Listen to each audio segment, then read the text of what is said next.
평안히 지내셨습니까? 오늘 마태복음 강의 48번째 시간인데, 지난주에 우리가 마태복음 12장 다 마쳤습니다. 마태복음 12장 끝에 가서 예수님의 그 어머니와 또 형제들이 찾아와서 예수님을 이제 구하는 그런 대목이 있었습니다. 그때 예수님께서 맨 마지막에 누가 내 어머니냐, 누가 내 형제들이냐 말씀하시고 손을 내밀어 자기 제자들 가리켜 이르시되 내 어머니와 내 형제들을 보라. 누구든지 하늘에 계신 내 아버지의 뜻을 행하는 자, 곧 그가 내 형제요, 자매요, 어머니니라 하시니라 하는 그런 이제 대목의 말씀을 이제 말씀을 드렸습니다. 오늘은 그 13장에 들어가기에 앞서서 이 구절에서 나오는 그 어머니가 지금 마리아 아닙니까? 그래서 이제 마리아에 대한 그런 그 오해가 이게 자꾸 크거든요, 마이크가.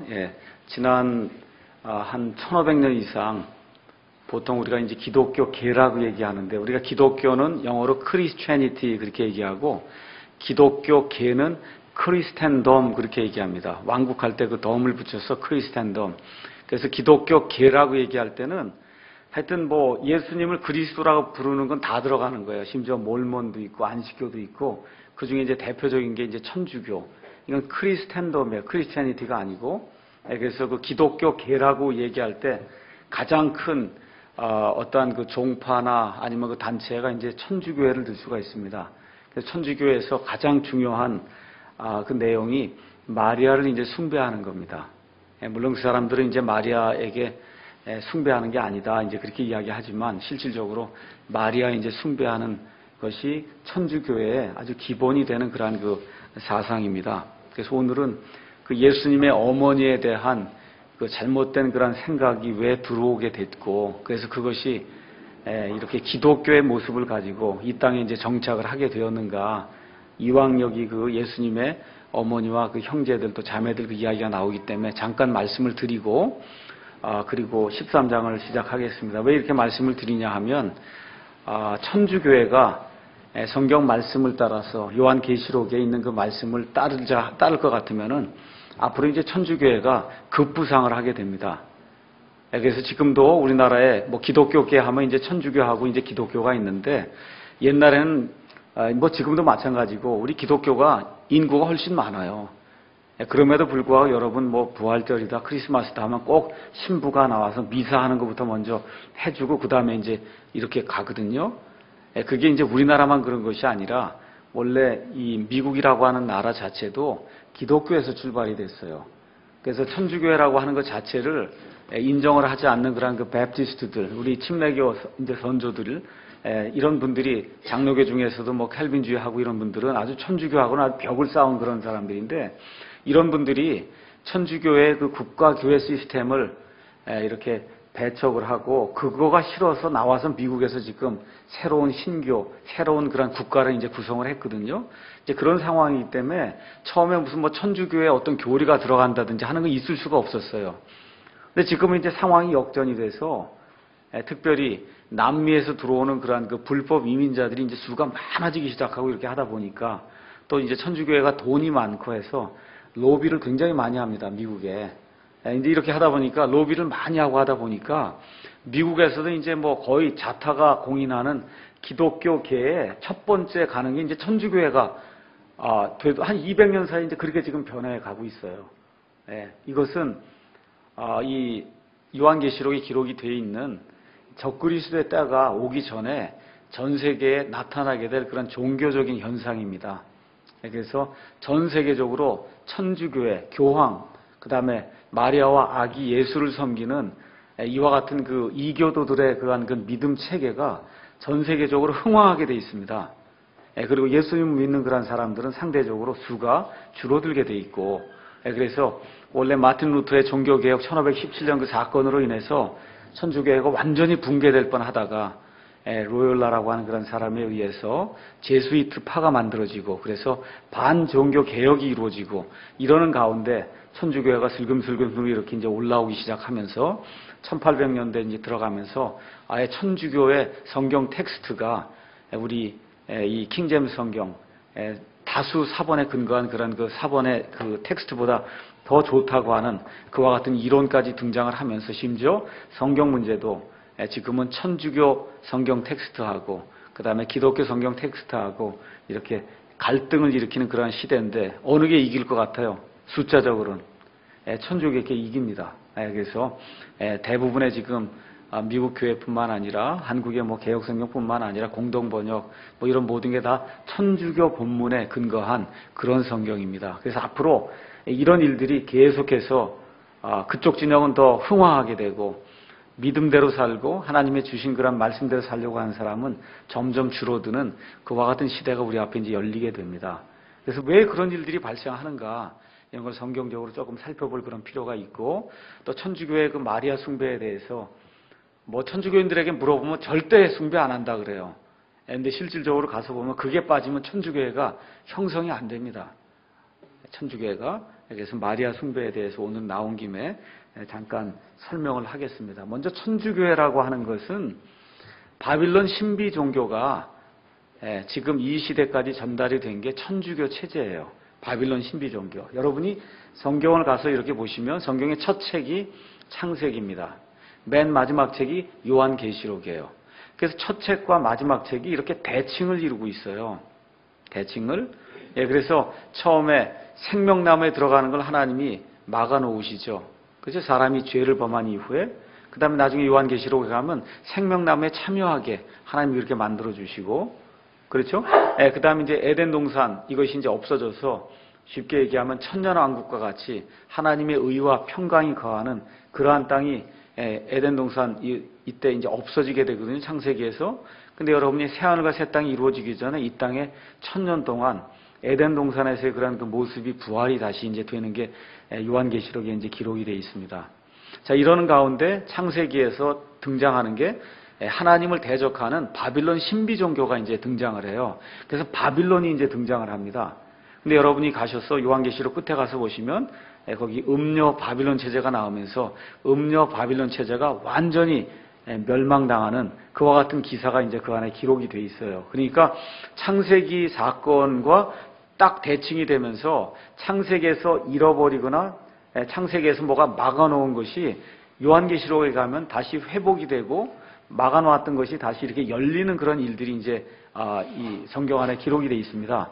그래서 여러분과 제가 이제 보실 때 종교 체제나 아니면 정치 체제에서도 바빌론 종교 체제와 바빌론 정치 체제가 창세기에서 부흥을 이제 해서 시작하고 그것이 요한계시록 끝에 가면은 완전히 멸망당하는 이렇게 그 대칭을 이루는 그런 구조로 이제 성경이 기록이 되어 있습니다. 특별히 창세기 11장에 가서 보면 바빌론 신비 종교가 온 세상에 퍼지는 게 이제 바벨탑 사건을 통해서 나타나게 되고 이런 것이 온 세상에 퍼져요. 이게 퍼져서 지금부터 약 한 4,500년, 4,300년 전에 바벨탑 사건을 통해서 온 세상에 처음으로 사람들이 퍼져나가기 시작했어요. 그 전에는 다 어디 살았습니까? 바벨탑에 모여 살았다고 성경이 기록했어요. 말이 몇 개가 있었다 그랬어요? 하나만 있었다 그랬습니다. 그렇죠? 하나님께서 내려오셔서 언어를 혼잡케 하셔서 그래서 같은 언어를 쓰는 사람들이 무리를 이루어서 한때는 중국으로 가고 한때는 이집트로 가고 한때는 저쪽 유럽 쪽으로 가고 또 나머지는 또 그 메소포타미아 거기 바벨탑이 있던 지금의 이라크에 있는 그 지역에 남기도 하고 이러면서 온 세상으로 이제 퍼져나가면서 마귀를 섬기는 바빌론 신비 종교 체제 역시 온 세상으로 이제 퍼져나가는 그런 일이 생기게 됐습니다. 그래서 그때가 지금부터 약 4,300년 전이에요. 우리나라 단군 여러분 기원 아시죠? 그래서 단기 이야기할 때 그게 다 그때 퍼져나오는 그 이야기를 하는 겁니다. 그렇게 돼서 이제 예수님 오실 때까지 대략적으로 지금 얼마가 될지 모르지만 지금까지 한 4,300년이 흘렀고 예수님 오시기 전에 인류 역사가 마감이 되면서 그때 마귀가 심어놓은 바빌론 신비 종교 체제, 바벨론 신비 정치 체제가 완전히 막을 고하는 때가 이제 이르게 되거든요. 그러면서 그 이후에 천년왕국이 이루어지고 그 다음에 하나님의 의가 거하는 그런 새하늘과 새 땅이 우리 속에서 이제 이루어지는 것이 성경에 기록이 되어 있습니다. 그래서 여러분이 성경을 가서 보시면 바빌론은 유프라테스 강과 그 다음에 티그리스 강이 만나는 실질적인 그러한 그 지역입니다. 지금으로 얘기하면 옛날에 성경 아니면 또 우리 역사 시간엔 메소포타미아 문명 이런 거 배우셨죠? 그래서 메소포타미아가 바빌론이 있던 그와 같은 지역입니다. 우리 창세기 가서 한번 잠깐 보겠습니다. 창세기 10장에 가서 보시면 창세기 10장 그 제목을 가서 보시면 노아의 후손들이 땅의 민족들을 형성함, 지금 이렇게 이제 기록이 되어 있습니다. 거기에 노아에게서 셈과 함과 야벳이 있었잖아요. 이 사람들을 통해서 홍수 이후에 온 세상의 사람들이 퍼져나가는 그런 대목이 창세기 10장에 이제 기록이 되어 있습니다. 거기 8절에서 9절, 거기 가서 보니까 구스가 니므롯을 낳았는데 그가 땅에서 강력한 자가 되기 시작하였더라. 그가 주 앞에서 강한 사냥꾼이었으므로 사람들이 이르기를 아무개는 주 앞에서 강한 사냥꾼인 니므롯 같다 하였더라. 그의 왕국의 시작은 신할 땅에 있는 바벨과 에렉과 악갓과 갈레이며 그 땅에서 아수르가 나아가서 니느웨와 르호봇을 세웠다 하는 그런 내용이 이제 나옵니다. 그래서 이 구스가 아들을 낳았는데 그 아들의 이름이 니므롯이에요. 그 니므롯이 하나님 앞에서 사악한 그와 같은 어떤 땅에 강력한 그러한 그 사냥꾼이 돼서 사람들의 영혼을 빼앗아가는 그런 역할을 하면서 세운 도시가 바벨이에요. 바벨. 그 바벨에서 이제 바빌론이 이제 출발하게 되는 거거든요. 자, 그래서 이제 히슬롭이라고 하는 그런 사람이 두 개의 바빌론이라고 하는 지금부터 약 한 120, 30년 전에 이 히슬롭이 투 바빌론스라고 하는 그런 유명한 책을 썼습니다. 그래서 그 히슬롭의 그 책을 가서 보면은 천주교회가 어떻게 형성이 됐는가, 바빌론 신비 종교하고 어떻게 연관이 되어 있는가, 이거를 고대 문헌들을 살펴서 이렇게 정리를 해놓은 거예요. 상당히 두꺼운 책입니다. 거기 가서 보면 그 니므롯의 아내 이름이 세미라미스라고 이렇게 이제 나옵니다. 세미라미스. 근데 이 니므롯이 죽으니까 세미라미스는 이 니므롯이 태양신이 되었다고 이제 주장을 하고, 그러고는 아들을 낳아요. 그게 뭐 니므롯의 아들인지 뭐 어떤 사람의 아들인지 모르지만 아들을 낳아서는 그 아들의 이름을 담무스라고 합니다. 담무스. 그래서 담무스는 실질적으로 성경에 나오는 인물이에요. 가서 한번 에스겔서 보도록 하겠습니다. 에스겔서 8장 14절 가서 보시면은 이 이스라엘 백성이 바빌론 땅에 이제 포로 생활 이제 하게 되는데, 바빌론 땅에 이제 포로 생활 가기 전에 이스라엘 백성이 섬기던 애기 신이 있었어요. 그 애기 신의 이름이 담무스입니다. 담무스 8장 14절 거기 가서 보면 하나님께서 이 에스겔을 이렇게 이상 중에 데리고 가셔서 그래서 이스라엘 백성이 행하는 그 우상 숭배를 보게 만듭니다. 14절에 그때 그분께서 나를 데리고 북쪽을 향한 주의 집 문의 입구에 이르셨는데 보라 거기에 여자들이 앉아서 담무스를 위하여 슬피 울고 있더라. 이런 기록이 나옵니다. 그렇죠? 그래서 이스라엘 백성이 주의 집이면 성전을 얘기하는 거예요. 예루살렘의 그 성전에도 지금 뭘 세워놨다는 거예요? 담무스 우상을 세워놓고는 그러고는 그걸 위해서 지금 애곡하고 있는 그런 모습을 이제 지금 보여주고 있습니다. 이 담무스가 이 바빌론에서 이 세미라미스의 아들로 그래서 태어난 그와 같은 그 인물을 가리켜요. 그래서 이 세미라미스가 어머니고 그 아들이 담무스가 되는, 그래서 어미와 아기를 섬기는 이와 같은 이러한 그 종교가 이제 바빌론 그 고대 신비 종교의 핵심이에요. 어미와 새끼를 섬기는 이와 같은 그 종교가 이제 생겨나기 시작했습니다. 이렇게 하면서 그 당시에 창세기 3장 15절에 있는 말씀이 뭐냐 하면 여자의 씨가 나타나서 마귀의 씨를 이렇게 대적한다고 하는 그런 말씀이 있는데, 그것이 이제 온 세상에 퍼지니까 세미라미스가 자기에게서 난 이 담무스가 바로 여자의 씨다 해서 이런 것들이 이제 퍼뜨리기 시작하면서 바빌론 신비 종교를 만들고 사람들을 이제 컨트롤하기 위해서 그래서 사제 제도를 만들어서, 그래서 사제 제도를 통해서 사람들이 사제에게 와서 모든 일을 다 고해해서 알리게 되면 그런 국가의 모든 정보가 들어오도록 하는 그와 같은 그 시스템을, 종교 시스템이에요 물론. 그렇지만 그것이 정치하고 결탁이 돼서 천주교회는 종교가 아니에요. 종교를 위장한 정치입니다. 그래서 이러한 그 시스템이 바빌론에서 지금부터 약 4,000년경에 시작이 되면서 바벨탑 사건을 통해서 온 세상으로 이제 퍼져나가기 시작했어요. 이게 퍼져나가서 이집트 땅에도 이시스와 호루스라고 하는 어미와 아들 섬기는 그런 종교가 생겨나고, 중국에도 가서 보면 중국의 천주교 선교사가 들어가기 전에 이미 이 어미와 아기를 섬기는 그와 같은 이 종교가 있었어요. 그래서 성모를 섬기는 그러한 종교가 있었어요. 그때 성모를 중국말로 식무라고 해요. 식무. 그래서 일본하고 그 다음에 중국에 이 천주교 선교사들이 들어가서 깜짝 놀란 일이 자기들이 지금 마리아하고 이걸 전달하러 이미 들어갔는데 가서 보니까 이미 그 땅에 성모가 있더라는 거예요. 성모를 섬기는 그러한 그 종교가 있더라는 거예요. 사람들이 이게 어머니를 섬기고 하는 것들이. 그래서 그런 내용들이 있고, 인도에는 데마키라고 하는 게 있고, 로마에서는 비너스와 그 다음에 주피터라든지 이러한 그 어미와 아기를 섬기는 그러한 이교들의 그 신비 종교가 온 세상의 이교도들의 문화 속에 여러분이 아는 뭐 그리스 문화, 로마 문화, 페르시아 문화, 인도 문화, 뭐 중국 문화 할 거 없이 온 세계 인디안들도 마찬가지, 남미에도 있고 아프리카에도 있고. 그래서 이런 그 유적들 가운데 가서 보면 어미와 아기 이 섬기는 이와 같은 그 종교 형태가 여러 가지 모습으로 온 세상에 이제 퍼지게 됐습니다.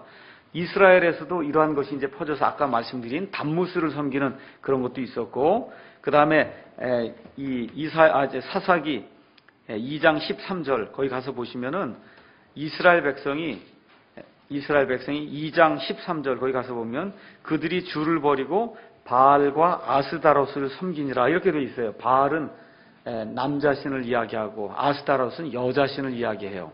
이 아스다롯이 아스테로스라고 한 이와 같은 그러한 그 신이 이제 되는데, 어찌됐든 여신을 섬기는, 누가 그런 거예요? 하나님의 백성 이스라엘이 여신을 섬겼다니까요. 이러한 것이 나중에 극도로 발달하다 보니까 나중에 이 유다 왕국이 패망할 때는 아기가 되는 담무스를 섬기고, 여신은 이름이 공식적으로 하늘의 여왕이라고 하는 여신을 섬기게 됩니다. 가서 한번 예레미야 44장 가서 보겠습니다. 예레미야 44장이나 아니면 에스겔서에 있는 내용은 거의 같은 시기에 이제 기록이 된 겁니다. 예레미야 44장 17절에서 19절 거기 가서 보면 이스라엘 이제 멸망한 이후에 이 남아있는 그러한 그 유다의 백성들이 예레미야 대언자를 이끌고 어디로 도망을 가냐면 이집트로 도망을 갑니다. 하나님이 가지 말라 그러는데 이집트로 도망을 가요. 그 이집트로 도망을 가서 이 사람들이 하는 일이 있어요. 17절. 무엇이든지 우리 입에서 나가는 것을 반드시 이행하여 우리가 행하는 대로 곧 우리와 우리 조상들과 우리 왕들과 우리 통치자들이 유다의 도시들과 예루살렘의 거리들에서 행하는 대로 하늘의 여왕에게 분향하고 그 여왕에게 음료 헌물을 부으리라. 예레미야가 하지 말라고 하는데 이집트 땅에 내려가서는 이 유다 백성이 옛날에 우리가 하던 그때로 우리가 하늘의 여왕을 섬기겠다. 그러면서 하는 얘기가 뭐라고 얘기하면, 그때에는 여왕을 섬기던 때에는 우리가 양식을 풍성히 소유하고 일이 잘 되어 아무 재난도 보지 않아야 했으나 우리가 하늘의 여왕에게 분향하고 그 여왕에게 음료 헌물 붓는 일을 그만둔 뒤부터는 우리에게 모든 것이 부족하고 우리가 칼과 기운으로 소멸되었느니라 하며 우리가 하늘의 여왕에게 분향하고 그 여왕에게 음료 헌물을 붓겠다고 하면서 예레미야 대언자를 무시하고 핍박하고 하면서 하늘의 여왕에게 이렇게 음료 헌물을 바치고 하늘의 여왕을 숭배하는 그런 일이 누가 한 거예요? 이스라엘 백성이 한 거예요. 또 그 당시에 누가 있었어요? 또 주의 집에는 담무스가 있었어요.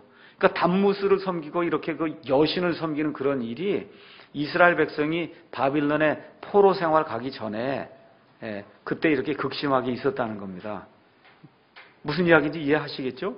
그래서 지금부터 약 4300년경에 생겼던 그러한 그 어미와 아기를 섬기는 그러한 그 신비 종교가 온 세상에 파급이 되면서 심지어 어디까지?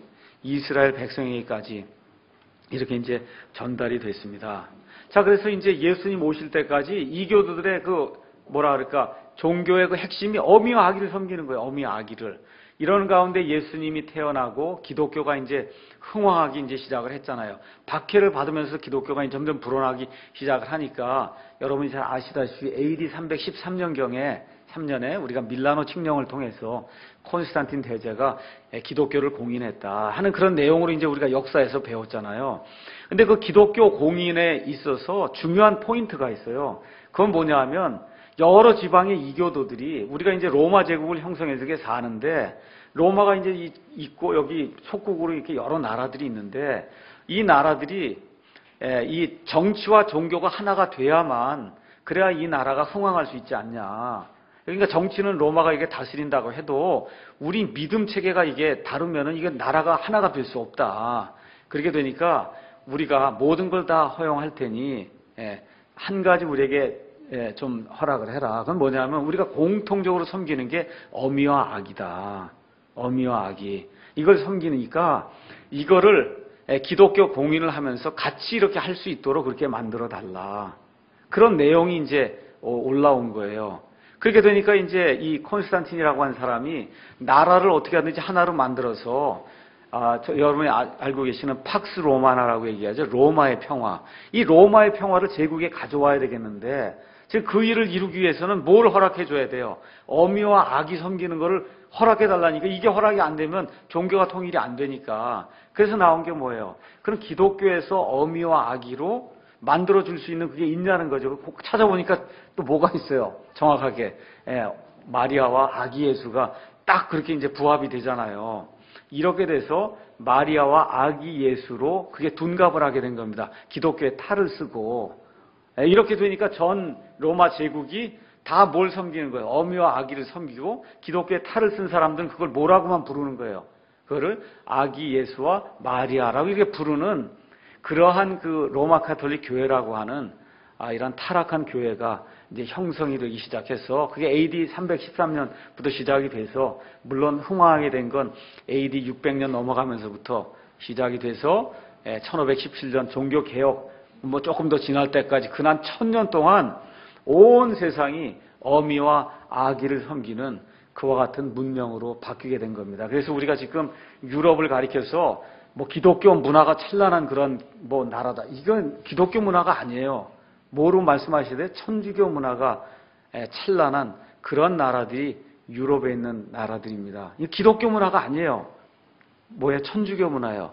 이렇게 하다 보니까 심지어 마리아가 십자가에 달리게 되고 그 상에 가서 보면 그래서 여러분 천주교 저 로마도 그렇고 아니면은 이제 기회가 되면 워싱턴에 같은데 이런데 영어로 다 돼 있는 뭐 세계 7대 성당 이런데 가서 보시면 건물에 한번 들어가 보세요. 그럼 그냥 벽에다가 다 온통 마리아예요. 온통 마리아. 예수는 없고 온통 하늘의 여왕이시여 뭐 해갖고 잔뜩 이렇게 다 붙여놨습니다. 그래서 이러한 그런 문명이 이제 들어오기 시작했어요. 자, 그런데 이제 이러는 가운데 여러분이 잘 아시다시피 주후 431년경에 에베소 공회라고 하는 그런 공회를 천주교에서 이제 열게 됩니다. 그 공회에서 마리아가 하나님의 어머니라고 아주 공식 호칭을 주게 됐어요. 여러분 하나님의 어머니 있습니까? 하나님의 어머니가 있어요? 이러한 신성모독적인 이러한 그 결의를 이제 431년에 에베소 교회에서 이제 하게 되는데 그것도 참 재미가 있어요. 여러분이 한번 가셔서 사도행전 19장을 읽어보세요. 여러분 이거 두시고 사도행전 19장에 가서 보시면은 사도 바울이 소아시아 지방의 에베소 교회에 가서 에베소라고 하는 지역에 가서 하나님의 말씀을 열심히 전했습니다. 그때 전했던 그 학당의 이름이 뭐예요? 누구의 학당이에요? 누구의 학당이에요? 두란노라고 하는 사람의 학당이에요. 두란노라고 하는 사람이 가지고 있는 지금식으로 얘기하면 서당 우리나라에 그걸 빌려갖고 그래서 열심히 하나님의 말씀을 얼마 동안 했냐면 10절에 가서 보니까 이 일이 2해 동안 계속해서 이루어지므로 아시아에 거하던 사람들은 아시아는 이게 중국, 한국을 얘기하는 게 아니라 소아시아, 터키 지방의 아시아를 얘기하는 거예요. 아시아에 거하던 사람들은 유대인이나 그리스인이나 다 주 예수님의 말씀을 들었다는 거예요.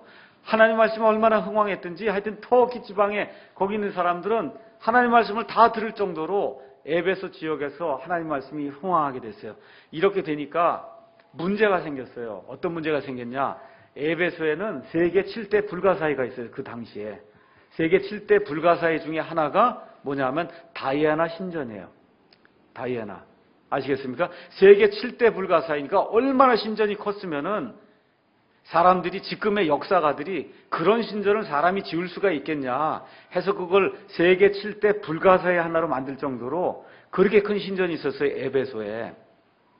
이해하시겠죠? 그래서 그렇게 되니까 이 다이애나를 섬기는 다이애나가 뭐예요? 쉽게 얘기하면 어미란 말이에요. 어미. 그렇죠? 그래서 어미를 이렇게 섬기는 그 어미 여신을 섬기는 그러한 사당이 엄청난 게 크게 있었는데 사도 바울이 거기 들어가서 2년 동안 복음을 선포하니까 그 지역에 있던 사람이 다 들었다는 거예요, 복음을. 그러니까 어떤 일이 발생하냐 하면 다에나 그 섬기는 그 사당에서 은으로 된 이런 그 성물함을 만들어서 파는 데메드리오라고 하는 은 세공업자가 이게 가만 보니까 이대로 뒀다가는 다이아나 섬기는 일을 못하게 된 거예요. 이제 이 에베소 지방은 뭐로 유명하냐면 전 세계에 다이아나 숭배로 지금 유명해서 이 에베소가 지금 살고 있는데 무슨 얘기냐면 순례로 온단 말이에요. 사람들이 관광하러 에베소에 와서 다이아나도 보고 숭배도 하고 거기서 이제 뭐 제사장들하고 막 이런 음란한 것과 같은 그 성행위도 하고 이러면서 뭐 도시가 이제 흥왕하고 이러는 건데 이 다이아나 숭배를 못하게 생긴 거예요. 예수님이 들어와서 이제 하나님의 복음이 들어오니까. 그러니까 여러분이 거기 가서 보면 24절에 데메드리오라는 어떤 은 세공업자가 다이아나를 위한 은 성물함을 만들어 장인들에게 적지 않은 이득을 가져다 주었는데 자기들의 생업이 이제 위협을 당하게 되니까 바울과 그렇죠? 바울을 추종하는 그런 사람들을 죽여야 되겠다 해서 그래서 엄청난 소요 사태를 일으키는 그러한 대목이 이제 나옵니다. 그렇게 되니까 이제 35절에 마을 서기가 사람들을 이제 진정시키고 얘기하는 말이 너희 에베소 사람들아, 에베소 사람들의 도시가 위대한 여신 다이애나와 또 주피터로부터 떨어진 형상을 숭배하는 줄 알지 못하느냐. 그러니까 에베소는 무슨 도시예요? 다이애나의 도시예요. 다이애나의 도시. 그 다이애나의 도시가 정말 이렇게 이 다이아나 숭배를 하는 줄 그거 모르는 사람이 어디 있냐 이렇게 하면서 이제 이 사람들 소요 사태를 진정시키고 하는 그런 대목이 나와요. 그러니까 그러는 가운데 여러분이 이 요한계시록 2장 3장에 가서 본 요한계시록이 7교회가 나오는데 그 7교회 중에 첫 번째 교회가 뭐예요? 어느 교회요? 에베소 교회가 나오잖아요. 첫 번째 교회. 에베소 교회 제가 설교했잖아요. 얼마 전에. 어떤 교회라 그랬어요? 첫사랑을 잃어버렸다니까. 그러니까 첫사랑을 예수님을 섬기다가 나중에 뭘로 가요? 다이아나로 옮겨간다니까 이 에베소 사람들의 교회가. 그래서 어느 때 431년이 되니까 에베소 교회에서 에베소 공회가 열려서 마리아를 뭐로 격상을 시켜요? 하나님의 어머니로 격상을 시키는 그러한 이 형국이 생겼다는 겁니다. 근데 예수님이 뭐라 그래요? 내가 첫사랑을 버렸다. 이걸 회복하지 않으면 내가 내 등잔대를 치워 없애 버리겠다 그랬잖아요. 그래서 어떻게 됐어요? 에베소 교회가 없어지게 됐어요. 이해하시겠습니까? 제가 이거 말씀드리는. 그래서 이제 이 마리아 숭배라고 하는 게 에베소하고 상관이 있고 이게 여러분 요새 뭐 찰스 뭐 황태자 뭐 해갖고 그 아들이 뭐 결혼하고 뭐 다이아나가 뭐 훌륭한 여왕이고 여러분 다이아나가 지금식으로 얘기하면 매춘부예요. 지금 그 사실 그렇잖아요. 남편 있는 데 가서 바람 피운 여자잖아요. 그거 지금 온 세상은 뭐라 그래요? 아주 훌륭한 여자라고. 그게 다이애나예요. 그 다이애나 똑같은 다이애나. 그렇게 지금 돼 있는 거예요. 그 다이애나라고요 지금. 그래서 제가 이제 말씀드리는 게 그렇다면 뭐 다이애나 이름이 나쁘다는 게 아니고 뭐 이름은 괜찮아요. 근데 이제 사람들이 옳고 그런 걸 구분 못 한다는 거예요. 남편이 있는데 가서 바람을 피웠는데 그걸 훌륭한 여자라고 하잖아요. 바람 피우다 죽었잖아요. 그렇지 않습니까? 그 잘한 일이에요? 아니에요. 근데 세상 언론들은 어떻게 해요? 아주 엄청나게 훌륭한 일을 한 것처럼 그게 세상의 일이다. 그런 내용을 여러분이 기억을 하시고 자 그래서 이제 그 에베소 소요 사태나 이런 것들이 이제 되면서 맨 마지막에 궁극적으로 에베소 교회가 첫사랑을 회복하지 못하니까 끝에 가서 어떻게 해요?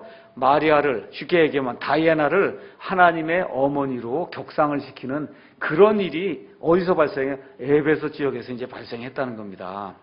그래서 성경이 이렇게 이제 연결이 쭉 이렇게 돼 있는 겁니다. 자, 이렇게 해서 이스라엘 여러분 여기 그림 가서 보시면은 위에 이제 어미와 아기 이게 어미와 아기는 전 세계에 가서 보시면 어느 유물에나 나와 있을 정도로 어미와 아기 섬기는 게 많이 나와 있고 밑에 있는 게 다이애나예요. 에베소 지방에 있던 다이애나. 가서 보니까 뭐가 많아요? 젖이 많잖아요. 젖가슴이 주렁주렁 이렇게 이게 다 젖가슴이거든요. 풍요의 여신이에요. 풍요의 여신. 그러니까 이 다이애나를 엄청 섬겼던 거예요. 이거 다이애나만 섬기면 풍요하게 막 젖이 나오고 막 이렇게 돼갖고 먹고 사는 문제 이게 다이애나가 다 해결해주고 하는 그런 식으로 사람들이 이제 생각을 했던 거예요. 그게 어디로 흘러갔다고요? 로마 가톨릭 교회로 이제 흘러가서 그래서 이제 이게 마리아 숭배로 이제 정착이 된 겁니다. 이러는 가운데 마리아 숭배가 이제 하나님의 어머니까지 가다가 드디어 1854년에는 마리아는 결코 죄가 없는 인간으로 이 땅에 태어났다는 거예요. 그 마리아 무염시태 교리가 이제 형성이 된, 마리아는 죄가 없는 사람이라는 겁니다. 그러다가 1951년도에 마리아 몽소 승천, 마리아가 승천했다는 거예요. 마리아가 몽소 승천했다는 그 교리가 1951년도에, 그럼 이제 하나 남은 게 뭐가 남았어요? 이제 마리아가 재림하는 것만 이제 만들면 로마 가톨릭 교회는 아주 퍼펙트하게 이제 마리아로 꽉 차게 되는 겁니다. 이제 아직 재림까지는 얘기 못 하고 있는 것 같아요. 그래서 어쨌든 성경을 가서 보시면 마리아가 대단한 여인입니다. 천사가 나타났잖아요. 그렇죠? 내가 이 하나님의 아들을 잉태하게 된다. 마리아가 나이가 얼마쯤 된다 그랬어요? 그 당시 유다의 그 소녀들이 한 15살쯤 되면 결혼을 한단 말이에요. 여러분 한번 생각해보세요. 지금 중학교 2학년, 3학년쯤 된 여자아이가 이렇게 있는데 하나님의 천사가 나타나서 내가 하나님의 아들을 잉태한다 이렇게 할 때 그대로 될 줄로 압니다. 이렇게 대답할 아이가 몇 있겠어요? 그렇잖아요. 지금 마리아가 지금 우리가 마리아를 무시하면 안 돼요. 근데 이게 지금 우리 기독교계에서는 마리아를 좀 무시해요. 왜 그러냐면 천주교회가 하도 마리아를 저렇게 하다 보니까 마리아에 되어서 그래서 마리아를 무시해야 하는데 무시할 대상은 아니에요.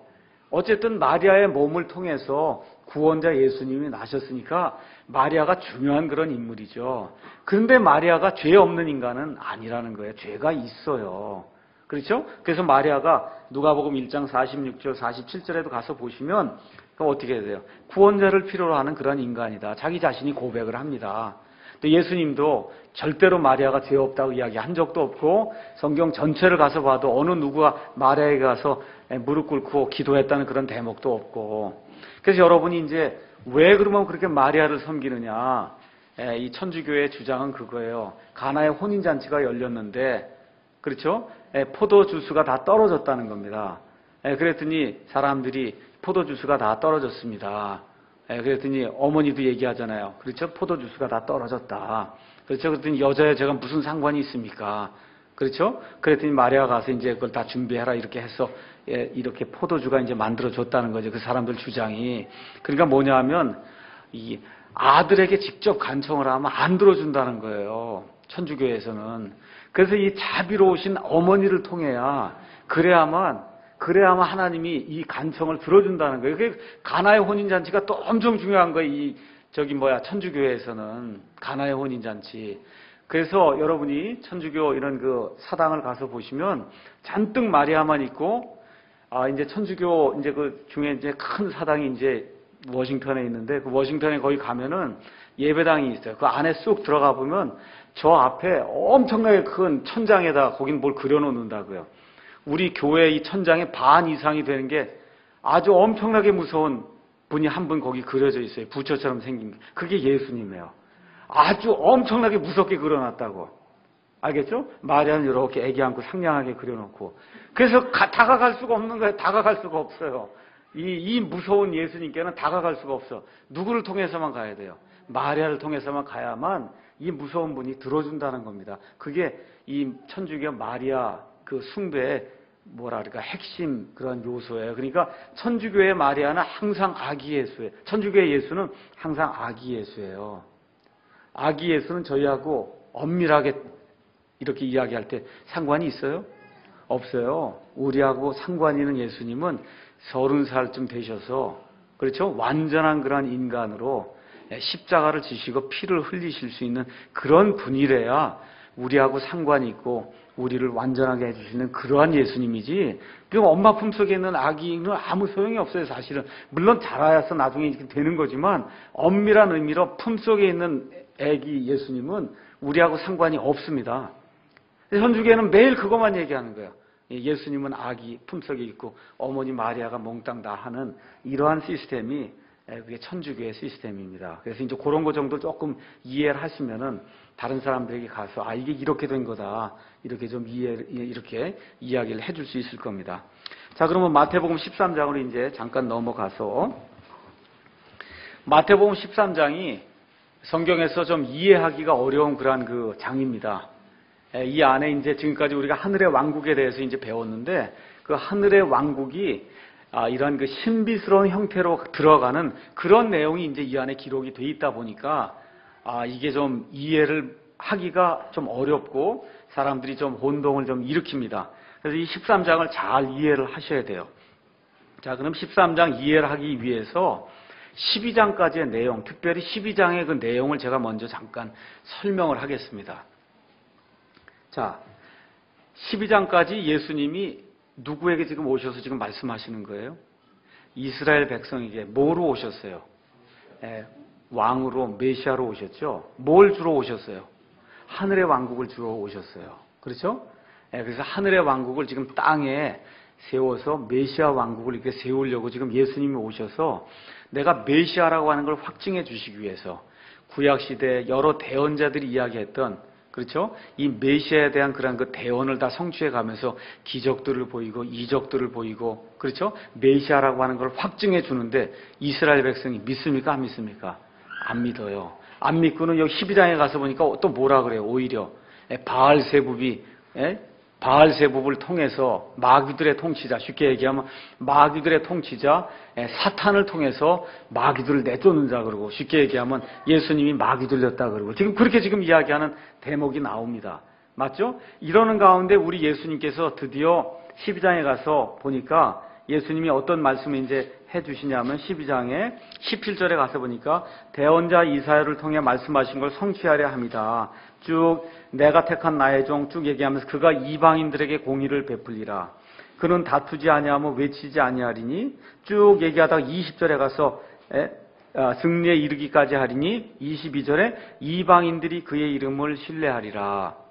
그러니까 지금 뭐예요? 넌지시 지금 이제 뭐가 나오기 시작하는 겁니까? 여태까지 유대인들에게 계속 이야기를 하는데 이게 듣질 않으니까 이제는 이 사역이 이제 이방인들 쪽으로 이제 넘어가려고 한다, 그런 기미가 있다 하는 것들이 지금 여기 12장에 이렇게 언급이 이렇게 돼 있지 않습니까? 맞죠? 예, 이런 맥락에서 이제 드디어 13장을 우리가 이제 봐야 되는 거예요. 13장에. 자, 13장에 여러분 가서 보시면 여러 가지 이제 비유가 나와 있습니다. 씨 뿌린 자의 이런 비유, 13장 1절부터 이제 3절 가서 보시면은 씨 뿌리는 그런 자의 비유인데, 그 비유는 예수님이 이름도 지어 주셨어요. 제가 하는 게 18절에 그런즉 너희는 씨 뿌리는 자의 비유를 들어라, 이렇게 하면서 예수님이 설명해 주잖아요. 그러니까 이 비유 자체가 지금 씨 뿌리는 자의 비유예요. 비유. 그래서 비유가 무언가도 우리가 잘 이해를 해야만 그 성경을 잘 제대로 이제 이해할 수가 있습니다. 자, 그러면 여기까지 이제 나오는 이런 그 비유들이 몇 가지가 나오는데, 재미있게도 가서 보면 비유가 총 12가지가 나옵니다. 근데 무슨 비유냐면 다 왕국의 비유예요. 이스라엘이 몇 지파예요? 12지파. 이스라엘을 가리키는 숫자가 지금 12이거든요.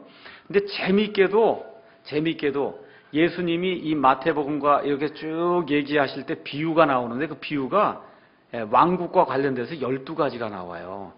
그러니까 이스라엘과 상관이 있다, 이런 내용들을 우리가 이제 이해할 수가 있고, 그 비유들이 구체적으로 지금 나오는 13장 1절에 씨 뿌리는 자의 비유가 있고, 그 다음 13장 31절에 겨자씨 비유가 있고, 13장 33절에 누룩의 비유가 있습니다. 그래서 12가지 비유 중에 씨 뿌리는 자, 겨자씨, 그 다음에 누룩의 이 비유는 하늘의 왕국에 대한 그런 비유는 맞아요. 그런데 마가복음이나 누가복음에 가서 보면 거기를 하늘의 왕국이라고 안 하고 뭐라고 했어요? 하나님의 왕국이라고 했어요. 그러니까 지금 여기 세 가지 비유는 하늘의 왕국에도 적용이 되고 하나님의 왕국에도 적용이 되는 그런 비유예요. 여러분 잘 이해를 하셔야 됩니다. 그런데 그거 이외에 9가지 비유가 더 있어요. 알곡과 가라지 비유, 보물, 그 다음에 진주, 그물, 용서하지 않는 종, 포도원 품꾼들, 그 다음에 혼인잔치, 그 다음에 25장에 가면 열처녀, 그 다음에 달란트 비유해서 나머지 9가지 비유가 나오는데, 이 9가지 비유는 하늘의 왕국에만 대한 거예요. 하나님의 왕국에 대해서는 이게 기록이 안 돼 있어요, 다른 복음서에는. 그러니까 저와 여러분이 이걸 읽으면서 하나님의 왕국하고 하늘의 왕국하고 똑같다 100% 그렇게 이야기할 수는 없다는 거예요. 비슷합니다. 비슷해요. 12가지 중에 3가지는 두 왕국에 지금 공통적으로 적용이 되는 그런 비유고, 나머지 9개는 어디에만 적용이 돼요? 하늘의 왕국. 하늘의 왕국은 누구하고만 상관이 있어요? 이스라엘 백성하고만. 그러니까 여기 나오는 달란트 비유라든지 열처녀 비유라든지 그 다음에 이제 알곡과 가라지 비유라든지 이런 거 가서 보시면 저희하고는 전혀 상관이 없는 그런 비유예요. 교회하고 전혀 상관이 없는 그런 비유입니다. 누구하고 상관이 있어요? 이스라엘하고 또 어느 왕국하고 하늘의 왕국하고 상관이 있다는 내용들을 우리가 가면서 이제 볼 수가 있습니다.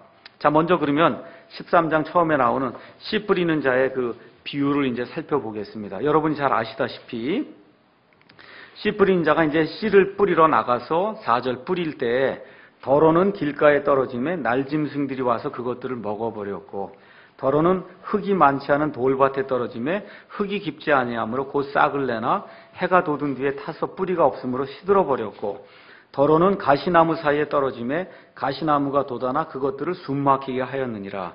그러나 다른 것은 좋은 땅 속에 떨어짐에 얼마는 100배, 얼마는 60배, 얼마는 30배의 열매를 내었느니라. 들을 귀 있는 자는 들을지어다. 그럼 이 말씀은 어디에 적용이 돼요? 하늘의 왕국과 하나님의 왕국 두 개에 다 적용이 되기 때문에 이스라엘 백성에게 적용해도 되고 우리 믿는 사람들에게 적용해도 되는 그런 말씀이다. 이렇게 일단 이해를 하시고, 예수님이 이 말씀을 또 직접 설명을 해주시죠. 18절에 그런즉 너희는 씨 뿌린 자의 비유를 들으라. 제가 뭐 딴 얘기할 거 없어요. 예수님이 다 설명해 줬으니까. 어떤 사람이 10절부터 설명을 해드릴게요. 제자들이 나와 그분께 이르되 어찌하여 그들에게 비유로 말씀하시나이까.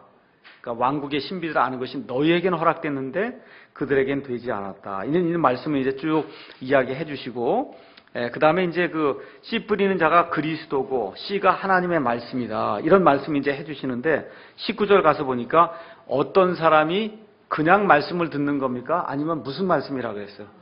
왕국의 말씀이에요. 그러니까 지금 1차적으로 누구에게 이야기하는 거예요? 이스라엘 백성에게 왕국 지금 이야기하는 그 말씀을 지금 이야기하는 거다. 여러분 이해하시겠죠? 1차적으로 왕국의 말씀을 이야기하는 거지, 지금 예수님이 십자가에 달려 죽으시고 이런 거 지금 여기 이스라엘 사람이 압니까? 모릅니까? 전혀 지금 몰라요. 그렇지만 이게 하나님의 왕국에도 이 말씀이 있기 때문에 해당이 되기 때문에 이 말씀을 우리가 나중에 교회에 적용해도 괜찮습니다. 그렇지만 1차적으로는 무슨 말씀이에요 이게? 왕국에 대한 말씀이에요. 왕국에 대한, 메시아 왕국에 대한 그런 말씀입니다. 왕국의 말씀을 듣고 그것을 깨닫지 못할 때에는 이렇게 이야기하잖아요. 그래서 11절에도 하늘의 왕국의 신비들을 아는 것이 너희에게는 허락됐지만 그들에게는 허락이 되지 않아서 그들에게는 비유로 한다. 지금 그렇게 이야기하죠. 교회에게 얘기하는 거예요? 아니요. 이스라엘 왕국, 이스라엘에게 주겠다는 하늘의 왕국의 신비를 지금 얘기하는 거지, 지금 교회 뭐 신비를 얘기하는 게 아니라는 거, 그 말씀이 1차적으로 주어졌다는 걸 기억을 하시고 이 말씀을 이해하려고 이제 하셔야 된다는 겁니다. 교회가 절대 아닙니다. 11절에 나와 있듯이. 자, 그러면 마가복음 4장 11절, 누가복음 8장 10절이 여러분이 가서 보시면 씨 뿌리는 자의 비유가 나오는데 거기는 하늘의 왕국이라고 돼 있지 않고 뭐로 돼 있다고요? 하나님의 왕국으로 돼 있으니까 이 부분은 우리가 같이 적용할 그런 공통 요소가 있다. 일단은 그렇게 기억을 하시고, 종류가 4종류가 있다는 거예요. 이 왕국에 속한 자들이 하나님의 왕국이든 아니면 하늘의 왕국이든 그 안에 속한 자들이 4종류가 있다. 첫 번째, 부주의한 그런 사람들이 있다는 거예요. 4절에 가서 보니까 이 사람들은 어디에? 길가에 떨어지는 거예요. 길가에. 그렇죠? 그래서 4절에 가서 보니까 우리 그 성경에 나온 인물로 표현하자면 헤롯과 빌라도 같은 사람이 이런 사람이다. 씨가 헤롯과 빌라도 말씀 들었어요? 안 들었어요? 들었어요? 안 들었어요? 아, 들었잖아요. 아, 예수님하고 직접 얘기한 사람들이 이 사람들이. 그렇죠? 들었죠? 근데 어떻게? 부주의하게 들어요. 부주의하게 듣는 거예요. 그죠? 길가에 이제 씨가 뿌려진 그런 사람인데, 거기 가서 보니까 4절에 누가 와서 먹는다 그래요? 누가 와서 먹어요? 날짐승들이 와서 먹는데, 우리 예수님은 설명을 뭐라 그래? 19절에. 그것을 깨닫지 못할 때에는 누가 와요? 저 사악한 자가. 그러니까 성경이 이렇게 날짐승들을 이야기할 때 이게 마귀를 가리키는 경우가 있구나. 그렇게 우리가 성경을 예수님이 풀어주는 거잖아요. 그 날짐승이 마귀와 마귀 떼구나. 이렇게 이해를 하시면 된단 말이에요. 말씀이 오면 이걸 걷어가는 그러한 종자들이 있다. 그게 지금 날짐승이라고 이렇게 표현했는데 그 날짐승이 진짜 새는 아니고 뭐라는 거예요. 이런 마귀와 마귀의 쫄자들을 지금 그렇게 예수님이 부르고 있구나. 그렇게 일단 이해를 하시면 됩니다. 어떤 사람이 구원받지 못한 사람이다. 뭐 그렇게 이제 얘기가 돼 있고, 그 다음에 이제 두 번째는 어떤 종류가 있냐면 돌밭에 떨어진 그런 사람이에요. 돌밭에 떨어지니까 일단 싹이 나옵니까? 안 나옵니까? 싹을 낸단 말이에요. 그렇죠? 싹을 내는데 뿌리가 없으므로 시들어 버린다. 그러니까 얼마 못 가는 사람들이에요. 5, 6절에 있는 게. 여러분이 사도행전 8장에 가서 보면 그 마술사 시몬 이야기가 나와요. 마술사 시몬이 이 사마리아 지역에 가서 이 베드로가 이제 이렇게 말씀을 전하고 이렇게 하는 가운데 나중에 베드로가 사마리아 지역에 내려가서 이렇게 말씀을 선포하고 하니까 성령님이 내리는 걸 보고는 어떻게 돈을 가져다 주고는, 그렇죠? 내게도 이런 능력을 줘서 그저 내가 기도만 하고 안수하면 성령님이 쭉쭉 떨어지게 좀 그렇게 만들어 주십시오 하고 간청하는 그런 사람이 나와요. 마술사 시몬인데 이런 종류의 사람이에요. 말씀으로 인해 핍박이 오면 그러면 견디지 못하고 떨어져 나가는 그런 사람이다. 그 다음에 이제 세 번째는 세상적인 사람이에요. 어느 면에선 이렇게 싹을 내고 어느 면에선 열매도 어느 정도 거두지 않는가 이런 생각이 드는데 열매를 맺을 때쯤 돼서 실제 가보니까 없는 이런 어떤 그런 부류가 이제 나온다는 겁니다. 그렇죠? 그래서 어떻게 돼? 싹을 내는데 이 가시나무가 같이 자라나갖고는 그리고 이걸 푹 덮어버리니까 그러니까 결국 끝에 가서는 그리스도인인 것 같은데 아니면 왕국의 자손인 것 같은데 끝에 가서 보니까 뭐가 열매가 전혀 없더라는 거예요. 이런 종류가 하나가 있다. 성경이 이제 그렇게 얘기합니다. 디모데후서 4장 10절에 가서 보시면 그러면 사도 바울이 데마라고 하는 그런 사람을 언급해요. 데마가 옛날에 하나님의 말씀을 열심히 전하고 사도 바울을 돕고 하던 그런 사람이에요. 근데 디모데후서 4장 10절에 가서 보니까 사도 바울이 누구는 뭘 하고 누구는 뭘 하고 거기 적었는데 데마는 세상을 사랑해서 나를 떠나갔다 이렇게 적어놨단 말이에요. 그러니까 그 이후로는 데마 얘기만 나오면 세상을 사랑해서 쫓아간 사람으로 그거야 이제 대명사가 되고 말았거든요. 그러니까 여기 지금 나오는 가시덤불이 이렇게 자라나서 이렇게 하는 그런 사람은 데마와 비슷하다. 구원받은 그런 가능성이 좀 있어 보여요. 그건 뭐 제가 어떻게 이야기할 수가 없고요. 이런 사람이 이제 있습니다. 그런데 거기 가서 보니까 그 가시덤불이 뭐라고 돼 있냐면 22절에 가시나무 사이에 씨를 받은 자 또한 말씀을 듣되 이 세상의 염려와 재물의 속임수가 말씀을 숨막히게 아주 꽉 자라서 이걸 막아버리니까 어떻게 열매를 맺지 못하는 자니라. 그 설명이 다 돼 있어요. 가시나무가 뭔지, 이 세상의 염려, 그렇죠? 그다음 재물의 속임수, 여기 빠져 사는 사람이 열매를 맺지 못하는 사람이다. 이렇게 이제 돼 있고 맨 마지막에 진지한 자들, 옥토라고 이제 보통 이렇게 이야기하는 거죠. 12제자라든지 또 예수님 믿고 많은 열매를 맺는 그런 사람들을 우리가 이 옥토에 속한 사람이다. 이제 그렇게 이야기할 수가 있습니다. 여기까지만 하죠. 45분, 1분 전인데 여기까지 하고 다음 시간에 또 하도록 하겠습니다.